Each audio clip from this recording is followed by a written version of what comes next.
Live at 5, it's Offer Review. We have actually a pretty interesting video today. We've also got the blog post, which is relatively uneventful. But before we get started, I just want to say happy holidays. Hi, I'm Deadpool, the other jolly guy in a red suit with a lap we're sitting on, and here to tell you happy holidays.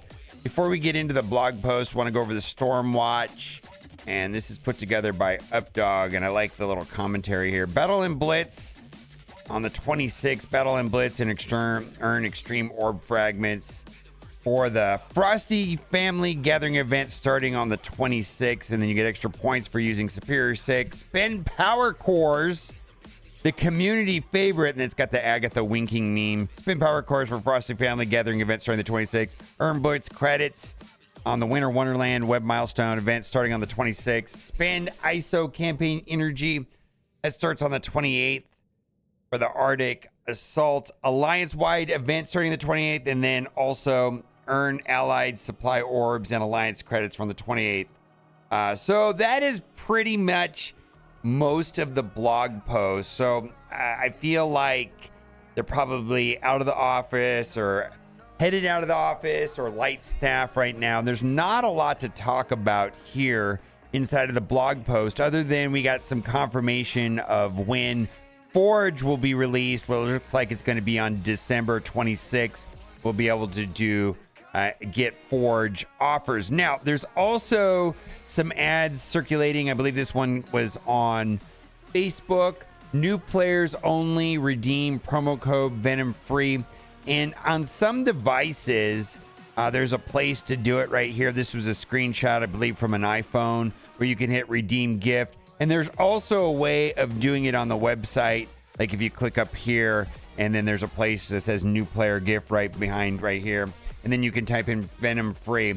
And I did try it, did not work. Pretty much none of the codes have worked for me other than this one code here, which I believe stopped working in November. But you're welcome to try it. This is the only code that ever worked for me ever. And I've tried several. This was back in October, and my understanding it stopped working around the 2nd of November. Now, I just want to talk about some things that are interesting to me and the mobile gaming industry, and it might impact Marvel Strike Force. We'll have to see. But first thing is meet the 1 billion club of 2023. My understanding is that Marvel Strike Force has crossed over this a while ago, like let's say 18 months ago, let's say, and they're probably closer to 1.2 billion. And this is all collected from like third-party tracking apps, so this is not like super official, but they're reporting right here, and this is data.ai insights, that the Marvel Strike Force crossed the $1 billion sometime between 2023 or 2022. So they're saying like sometime this year it crossed over $1 billion. But where is it? Marvel Strike Force? Did I pass it up? Yeah, Marvel Strike Force right here. $1 billion game. Now, this is highly interesting to me because China is going to ban some monetization and engagement tactics in games. And I just wanted to address some of them here. Daily login rewards, auctions for in-game items among the prohibited mechanism, spending limits also imposed. So China is clamping down on what they perceive to be predatory monetization practices. And China announced a series of planned restrictions on video game monetization engagement tactics. According to Reuters, National Press and Publication Administration released a new draft rules. They'll ban a swath of common mechanisms in game, including daily login rewards, bonuses for first-time spenders, and incentives to spend repeatedly on a game. Publishers will also be prohibited from offering loot box to minors, which I think should be a thing, or allowing for in-game items to be auctioned and used as speculative assets. Games will need to impose spending limits on players, while publishers are required to run all of their servers for Chinese games in China. And this had a pretty drastic impact on some of the Chinese software developers, or these are big companies, but Tencent has a big chunk. I think Tencent is known as being the world's largest video game publisher. Although they have so many other things, Tencent is just huge. Tencent shopped as much as 16%, and I think Reminick said that was like $47 billion, the total valuation of their stocks. NetEase shares were down 25% after the rules released. So I don't really know what to make of this, but it's interesting that we're seeing governments, and I don't know if this is something that would ever happen, in the United States or Europe.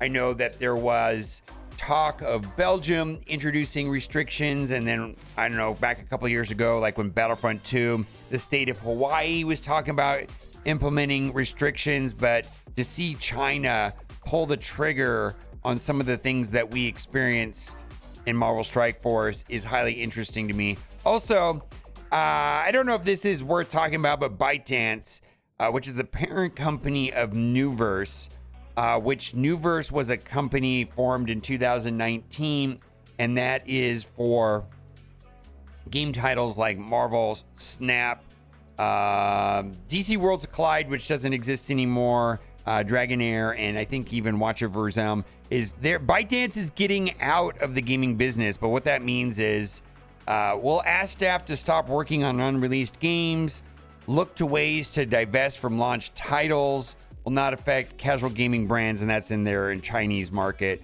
Performance of Newverse has been patchy since 2019 formation. So looks like that they're gonna try to divest from their popular titles. I mean, Snap is wildly popular.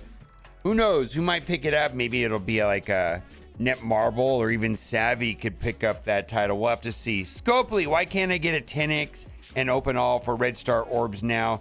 Not only that, that would be nice on Red Star Orbs, but also for me, like when opening Elite 7s, especially when you're not in a featured character, it keeps duplicating over and over again, because every time you get a duplicate, you get to redo it. And sometimes you have to open like many times. And I was told that it's hard to do that. And the reason is that the odds change when you update your roster, because it doesn't work that way, same way as gold orbs. There's smart loot check versus straight accumulation. Every time you pull a red orb and potentially get a new tier or a new character, let's say, the old pools potentially change for possible results for the next draw every time. There's no doing it in mass. Don't hoard it if it's annoying. I feel like that's the answer. I was told that this was not easy to do, and maybe this is the reason why. Please rename the Winter Solstice Gala. It should be called Pay to Play. Yeah, this event is not available for free to play. I know the event isn't for me or other free to plays. Just not a fan of having explained there's no way to earn globes without a credit card to Alliance members. Yep. Let's call a spade and rename this thing Pay to Play. Most of us don't care at this point. It's not for us. You can call the event Happy Kraken's Day, make you feel better, but make it clear it's not free to play so the questions can stop. Yeah, I feel like that they needed to maybe, it was in the blog post, but even in the blog post, you had to read it a little bit careful. They called it a premium event. They said for spending, and they said they're through offers, but then they also used words that some people might be confused with. But anyways, yeah, let's just call it what it is. Dazzler to X Factor. Time to give Dazzler original costume and the X-Forcer tag so she can join her boys Long Shot and Shatterstar. That is kind of interesting. Exchange silver promotion credits for gold. I don't think they're going to do this. I mean, I have thousands and thousands of these, and I feel like every day that this number grows for me, the less likely they're going to do some sort of exchange to gold promos. I mean, think about like purple T3s and T4s, the orange T4s. I mean, I have 300,000 of them. And I remember talking about this when they started to wrap up. Because like, hey, can we convert the purple T3s into the T4s? Because I need the T4s. And you know what? They never did. I have a feeling that that's not going to happen. Now, let's go over some of the offers we have here. Fluent development. If you're looking for training materials and gold, typically... this is a little bit better than what they normally have. Plus, you get the snow globes, which is for that spending it with a winter solstice gala. So you got $20. If you're, I'm not going to buy that, but if you're in the market, I feel like this offer would have been amazing like a month or two so ago.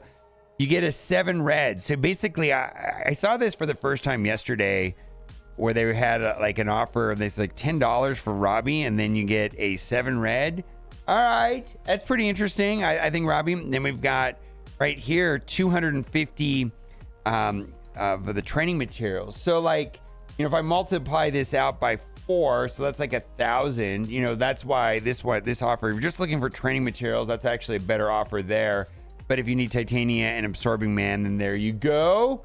And then right here, I wanted to talk about this offer because yesterday there was an offer, because this is kind of important right here for Nightcrawler. So you get 40 for $35, and then you get some other uniques that are in high. Well, I don't know if these are in the same demand as this one right here, but then they get a 7 red Vol, $35, and then today there's another one for 27 for $20, and then there's 4 other ones for a total of 5. Not gonna buy it, but do what you got to do. I just know that I definitely need these right now. And then right here, we've got 1,500 DPCs for $20. Plus, you got some Masters of Evils and some gold promos. If you're in the market for dark promos, I would suggest getting one of the passes. That's $20. I think there's one of them in there that just came out not that long ago, like in the last week, let's say. And it has 3,500, over 3,500 dark promos. So that's a better way of getting dark promos, is through the pass. Don't know if that was the RTA pass or the strike pass, but one of the passes. And then lastly, don't forget to go into the store, you know, and get your event currency with arena credits. Let me know what you think in the comment section. And as always, thanks for watching. Bye for now. Keep on gaming. Like and subscribe and wreck nerds. See you tomorrow.